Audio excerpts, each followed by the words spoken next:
Breaking చూస్తున్నాం. Delhi liquor policy కేసులో arrest అయిన ఎమ్మెల్సీ కవిత జ్యుడిషియల్ కస్టడీని కోర్టు మరోసారి పొడిగించింది. ఈడీ కేసులో ఈ నెల 20 వరకు కస్టడీని పొడిగిస్తూ తీర్పునిచ్చింది. ఇప్పటికే సిబిఐ కేసులో ఆమెకు కోర్టు ఈ నెల 20 వరకు కస్టడీ విధించిన సంగతి కూడా తెలిసిందే.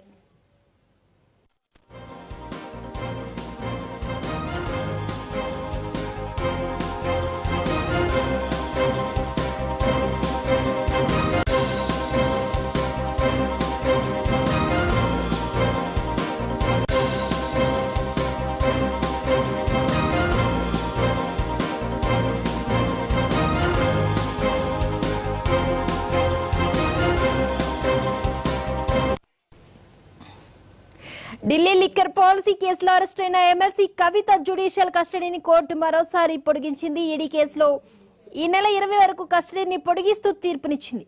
ఇప్పటికే సిబిఐ కేసులో ఆమెకు కోర్టు ఈ నెల 20 వరకు కస్టడీ కూడా విధించిన సంగతి తెలిసిందే.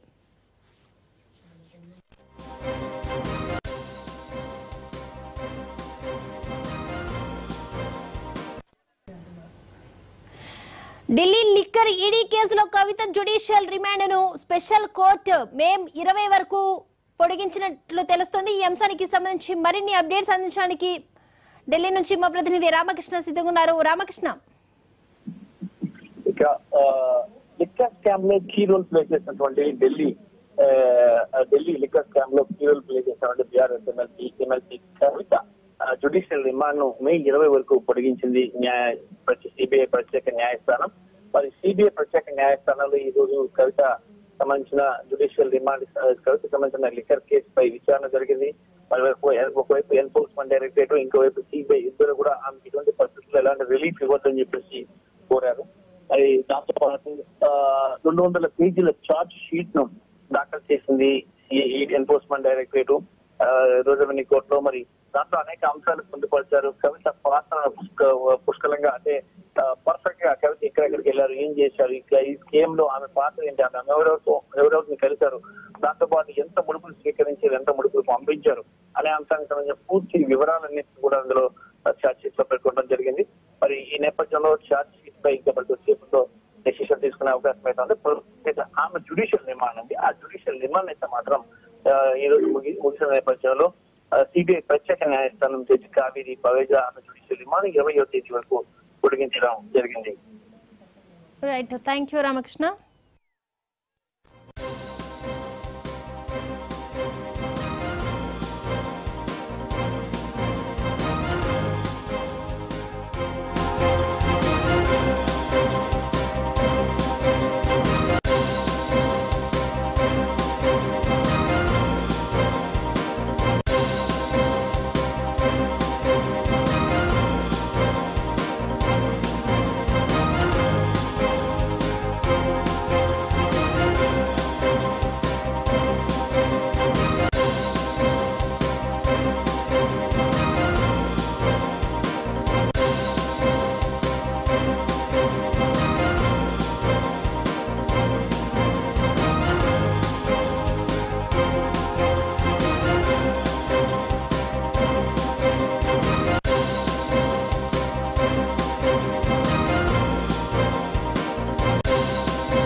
ఢిల్లీ లిక్కర్ కేసులో కవిత జ్యుడిషియల్ రిమాండ్ కూడా 20 వరకు పొడిగిస్తూ కోర్టు తీర్పునిచ్చింది. ఈ అంశానికి సంబంధించి మరిన్ని అప్డేట్స్ అందించడానికి మా ప్లానింగ్ ఎడిటర్ సురేష్ గారు సిద్ధంగా ఉన్నారు. సురేష్ గారు, దీపిక, రౌజ్ రెవెన్యూ కోర్టు కవిత గారికి అంటే జ్యుడిషియల్ కస్టడీ అనేది మరోసారి పొడిగించిందంటే ఈ నెల 20వ తారీఖు, అంటే మళ్ళీ 20వ తారీఖు తర్వాత మళ్ళీ ఆ రోజు కూడా నిర్ణయం తీసుకునే అవకాశం ఉంది. మీకు తెలుసు.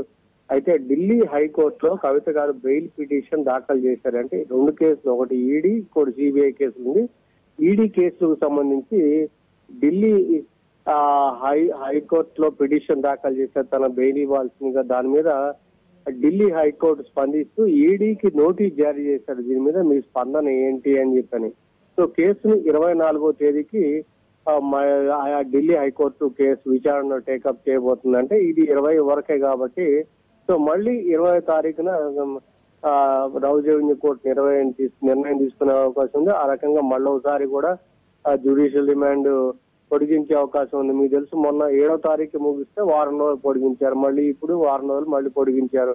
సో మళ్ళీ ఇంకా వారం రోజులు పొడిగించే అవకాశం ఉంది. అప్పుడు ఢిల్లీ కోర్టులో హైకోర్టులో విచారణకు వస్తుంది కాబట్టి దాని మీద చేయొచ్చు.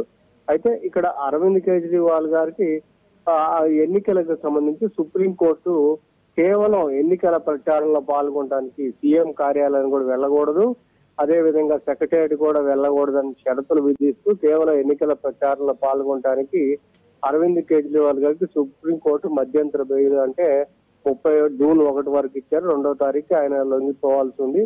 అయితే ఇక కవిత గారికి మాత్రం ఇప్పుడు ఎలక్షన్స్ కూడా అయిపోయాయి కాబట్టి ఇంక ఎన్నికలకు కూడా మనకి మళ్ళీ దాని మీద అడగడానికి లేదు.